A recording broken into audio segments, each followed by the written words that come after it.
சித்தருக்கெல்லாம் சித்தர் சிவனே போற்றி.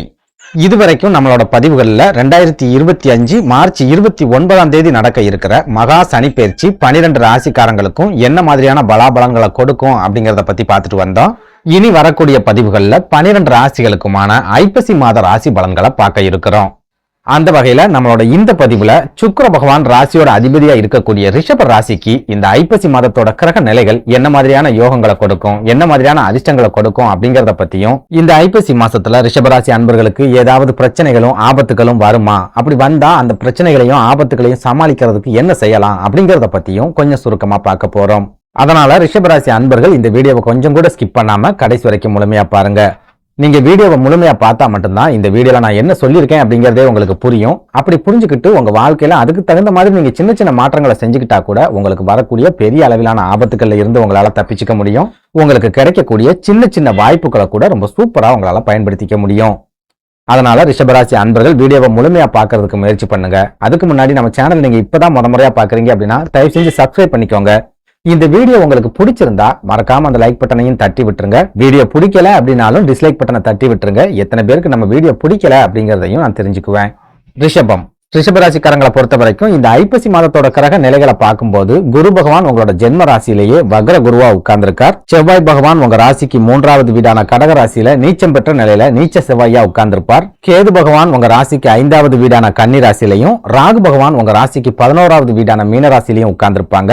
சனி பகவான் உங்களோட 10வது வீடான கும்பராசியில வக்ர சனியா உட்கார்ந்திருக்கார். சூரிய பகவான் இந்த ஐப்பசி மாதம் முழுக்கவே உங்க ராசிக்கு 6வது வீடான துலா ராசியில உட்கார்ந்திருப்பார். புதன் பகவானை எடுத்துக்கிட்டோம் அப்படின்னா மாதத்தோட தொடக்கத்துல துலா ராசியில சூரிய பகவானோட இணைஞ்சு உட்கார்ந்திருப்பார். ஐப்பசி 13ஆம் தேதிக்கு அப்புறமா விருச்சிக ராசிக்கு பயிற்சி ஆவார். அதுவே சுக்கிர பகவானை எடுத்துக்கிட்டோம் அப்படின்னா மாதத்தோட தொடக்கத்துல 7வது வீடான விருச்சிக ராசியில உட்கார்ந்திருப்பார். மாதத்தோட பிற்பகுதியில அதாவது ஐப்பசி 21ஆம் தேதிக்கு அப்புறமா உங்க ராசிக்கு 8வது வீடான தனுசு ராசிக்கு பயிற்சி ஆவார். இந்த கிரக அமைப்புகள் ரிஷபராசி அன்பர்களுக்கு என்ன மாதிரியான பலன்களை கொடுக்கும் அப்படின்னு கேட்டா, இந்த ஐப்பசி மாதம் முழுக்கவே சூரிய பகவான் ரிஷபராசிக்கு சத்ரு ஸ்தானம் அப்படின்னு சொல்லக்கூடிய துலா ராசியில இருப்பாரு. அப்படிங்கறதால உத்தியோகத்துல இருக்கக்கூடிய ரிஷபராசி அன்பர்களுக்கு இந்த ஐப்பசி மாதம் கொஞ்சம் நெருக்கடியான காலகட்டமா இருக்கும் அப்படின்னு சொல்லலாம். கூட வேலை பார்க்கறவங்க மூலமா நிறைய போட்டிகள், பொறாமைகள் அப்படிங்கிறது ஏற்படும். ஒரு சில நேரங்கள்ல சண்டை சச்சரவுகள், மனக்கசப்புகள் அப்படிங்கிறது ஏற்படலாம். நிறைய வேலை பளு அதிகரிக்கக்கூடிய ஒரு மாதமா இந்த ஐப்பசி மாதம் இருக்கும். உங்களுக்கு பெரிய அளவுல ரெஸ்ட் அப்படிங்கிறது கிடைக்காது. உழைச்சு ஓடா தேயக்கூடிய ஒரு மாதமா தான் இந்த ஐப்பசி மாதம் இருக்கும். அதே நேரம் நீங்க எவ்வளவுதான் மாடா உழைச்சாலும் சரி, உங்க உழைப்புக்குண்டான அங்கீகாரமோ மரியாதையோ இந்த ஐப்பசி மாசத்துல கிடைக்காது. மாடா உழைச்சிட்டு மரியாதை இல்லாம வீட்டுக்கு வரக்கூடிய ஒரு சூழல் தான் இந்த ஐப்பசி மாசத்துல இருக்கும் அப்படிங்கறத ஞாபகத்துல வச்சுக்கோங்க. இதனால ரிஷபராசி அன்பர்கள் வேலை செய்யற இடங்கள்ல கொஞ்சம் எச்சரிக்கையா இருங்க, கொஞ்சம் நிதானமா இருங்க. முக்கியமா மாற்று பாலினத்தை சேர்ந்தவங்க கூட பழகும் போது ரொம்ப கவனமாவும் இருந்துக்கோங்க. புரியுற மாதிரி சொல்லணும் அப்படின்னா, நீங்க ஆண்களா இருந்தா பெண்கள் மூலமாவும், பெண்களா இருந்தா ஆண்கள் மூலமாவும் வேலை செய்யக்கூடிய இடங்கள்ல நிறைய பிரச்சனைகள் வர்றதுக்கு இந்த ஐப்பசி மாசத்துல அதிகமான வாய்ப்புகள் இருக்குது அப்படின்னு சொல்றேன். அதனால இந்த ஐப்பசி மாசத்துல நீங்க மாற்று பாலினத்தை சேர்ந்தவங்க கூட பழகும்போது ரொம்ப எச்சரிக்கையா இருங்க. நீங்க ஒழுக்கமா தான் இருக்கீங்க, நீங்க கரெக்டா தான் இருக்கீங்க அப்படின்னாலும் உங்க மேல வீண் பழிகளை சுமத்துறதுக்கு ஒரு கூட்டமே காத்திருக்கு அப்படிங்கறத எப்பவும் ஞாபகத்துல வச்சுக்கோங்க.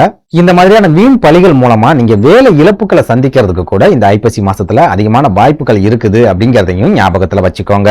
அடுத்ததா சொந்த தொழில் செய்யக்கூடிய ரிஷபராசிக்காரங்களை எடுத்துக்கிட்டோம் அப்படின்னா, உங்களோட எதிரி உங்களுக்கு நிறைய குடைச்சல்களை கொடுக்கக்கூடிய ஒரு மாதமா இந்த ஐப்பசி மாதம் இருக்கும் அப்படின்னு சொல்லலாம். அதாவது இந்த ஐப்பசி மாசத்துல உங்களுக்கு தொழில பெரிய அளவுல வீழ்ச்சிகளோ அல்லது பண நெருக்கடியோ ஏற்படாது. அதே சமயம் உங்களோட எதிரிகள், போட்டியாளர்கள் உங்களுக்கு நிறைய நெருக்கடிகளை கொடுப்பாங்க. நீங்க என்னதான் தொழில நியாயமா செஞ்சுட்டு இருந்தாலும் சரி, அவங்களோட தொழிலை டெவலப் பண்றதுக்காக எடுக்கக்கூடிய ஒரு சில முயற்சிகள் உங்களோட தொழில பாதிப்புகளை ஏற்படுத்தும், உங்களை மனசளவுல காயப்படுத்தும். ஒரு சில ரிஷபராசி அன்பர்கள் உங்களோட வாடிக்கையாளர்களை இழக்கிறதுக்கும் அது மூலமா நிறைய மன அழுத்தங்களை சந்திக்கிறதுக்கும் கூட இந்த ஐப்பசி மாசத்துல அதிகமான வாய்ப்புகள் அப்படிங்கிறது இருக்குது. அதனால சொந்த தொழில் செய்யக்கூடிய ரிஷபராசிக்காரங்க இந்த ஐப்பசி மாதத்துல பொறுமையா இருக்கிறதுக்கு முயற்சி பண்ணுங்க. உங்களோட போட்டியாளர்களை பத்தி யோசிச்சு, உங்களோட எதிரிகளை பத்தியே யோசிச்சு உங்க தொழிலை நீங்க கோட்டை விட்டுறாதீங்க.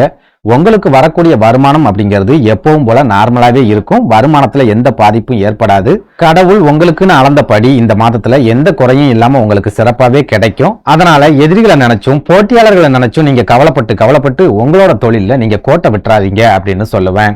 அடுத்ததா உங்களோட குடும்ப வாழ்க்கையை எடுத்துக்கிட்டோம் அப்படின்னா, இந்த மாதத்தோட முதல் 21 நாட்களும் சுக்கிர பகவான் உங்க ராசிக்கு 7வது வீடான களத்திர ஸ்தானம் அப்படின்னு சொல்லக்கூடிய விருச்சிக ராசியில இருக்கிறதால மகிழ்ச்சியான குடும்ப வாழ்க்கை, நிம்மதியான குடும்ப வாழ்க்கையை இந்த ஐப்பசி மாசத்துல ரிஷபராசி அன்பர்கள் எதிர்பார்க்கலாம்.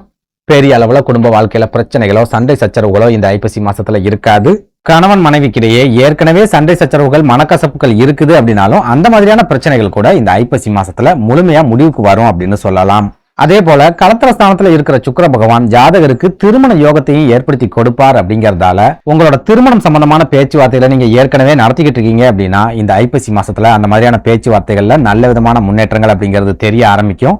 நல்ல விதமான வரன்களும் உங்களை தேடி வர ஆரம்பிக்கும். ஒரு சில ரிஷபராசி அன்பர்களுக்கு திருமண தேதிகளை முடிவு செய்யக்கூடிய ஒரு அற்புதமான காலமா கூட இந்த ஐப்பசி மாதம் இருக்கும். முக்கியமா ரிஷபராசி அன்பர்கள் உங்க குழந்தைகளோட திருமணம் சம்பந்தமா ஏதாவது முயற்சிகளை எடுத்துக்கிட்டு இருக்கீங்க அப்படின்னாலும் அந்த முயற்சிகள்லயும் நல்ல விதமான முன்னேற்றத்தை இந்த ஐப்பசி மாசத்துல நீங்க எதிர்பார்க்கலாம். அதே சமயம் இந்த ஐப்பசி மாதம் 21ஆம் தேதிக்கு அப்புறமா உங்க ராசியோட அதிபதியான சுக்கிர பகவான் விருச்சிக ராசியில இருந்து உங்களோட அஷ்டம ஸ்தானம் அப்படின்னு சொல்லக்கூடிய தனுசு ராசிக்கு பயிற்சி ஆயிடுவார் அப்படிங்கறதால மாதத்தோட பிற்பகுதி ரிஷபராசி அன்பர்கள் கொஞ்சம் எச்சரிக்கையா இருக்க வேண்டிய ஒரு காலகட்டமா இருக்கும். மாதத்தோட பிற்பகுதியில கணவன் மனைவிக்கிடையே தேவையில்லாத சண்டை சச்சரவுகள் அப்படிங்கிறது ஏற்படும். ஒருத்தருக்கு ஒருத்தர் புரிஞ்சிக்காம மனக்கசப்புகள் அப்படிங்கிறது உருவாகும். உங்க குடும்ப வாழ்க்கையிலையும் நிறைய பிரச்சனைகள் போராட்டங்கள் அப்படிங்கிறது மாதத்தோட பிற்பகுதியில ஏற்படும். நிறைய விரய செலவுகள் தண்ட செலவுகள் அப்படிங்கிறத மாதத்தோட பிற்பகுதியில சந்திப்பீங்க. முக்கியமா சுக்கிர பகவான் அஷ்டமஸ்தானத்துல இருக்கிறதால உங்களுக்கு நிறைய மன அழுத்தம் ஏற்பட்டு உங்களுக்குள்ள இருக்கக்கூடிய மகிழ்ச்சியும் சந்தோஷமும் முழுமையா தொலைஞ்சு போகக்கூடிய ஒரு காலகட்டமா கூட இந்த ஐப்பசி மாதத்தோட பிற்பகுதி இருக்கும் அப்படின்னு சொல்லலாம். இதனால இந்த ஐப்பசி மாதத்தோட பிற்பகுதியில ரிஷபராசி அன்பர்கள் ரொம்பவே கவனமா இருங்க, எச்சரிக்கையா இருங்க. குடும்ப வாழ்க்கையில தேவையில்லாத வார்த்தைகளை பேசாதீங்க. முடிஞ்ச வரைக்கும் உங்க வாழ்க்கை துணை கிட்ட அனுசரிச்சு போறதுக்கும் விட்டு கொடுத்து போறதுக்கும் நீங்க பழகிட்டீங்க அப்படின்னாலே மாதத்தோட பிற்பகுதியில பெரிய அளவுல பிரச்சனைகள் இல்லாம உங்களால கடந்து வந்துட முடியும். அடுத்ததா உங்களோட உடல் ஆரோக்கியத்தை எடுத்துக்கிட்டோம் அப்படின்னா நான் முன்னாடியே சொன்ன மாதிரி சுக்கிர பகவான் மாதத்தோட தொடக்கத்துல களத்திர ஸ்தானத்துல இருப்பாரு அப்படிங்கறதால மாதத்தோட முதல் 21 நாட்களும் உடல் ஆரோக்கியத்துல பெரிய அளவுல பிரச்சனைகள் அப்படிங்கிறது இருக்காது. ஏற்கனவே உங்களுக்கு வியாதிகள் இருக்குது, அது சம்பந்தமா நீங்க மருத்துவ சிகிச்சைகளை எடுத்துக்கிட்டு இருக்கீங்க அப்படின்னா அதை கண்டினியூ பண்ணக்கூடிய ஒரு சூழல் தான் இந்த ஐப்பசி மாதத்தோட முதல் 21 நாட்களும் இருக்கும். புதிய வியாதிகள் புதிய பாதிப்புகள் உங்களுக்கு ஏற்படக்கூடிய வாய்ப்புகள் அப்படிங்கிறது மாதத்தோட தொடக்கத்துல இருக்காது.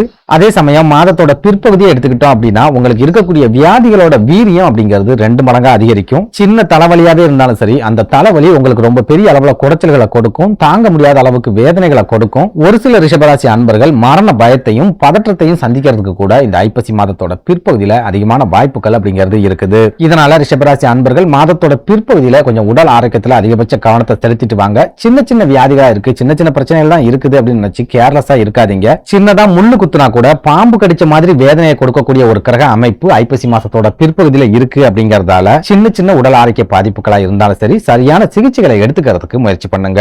அடுத்ததா ரிஷபராசி பெண்களுக்கு இந்த ஐப்பசி மாதம் எப்படி இருக்கும் அப்படின்னு கேட்டீங்கன்னா இந்த மாதம் முழுக்கவே நீங்க காலில் சக்கரத்தை கட்டிட்டு ஓடக்கூடிய ஒரு மாதமா தான் இருக்கும். உங்களுக்கு பெரிய அளவுல ஓய்வு அப்படிங்கிறது கிடைக்காது, நிறைய அலைச்சல்கள் அப்படிங்கிறது கண்டிப்பா இருக்கும்.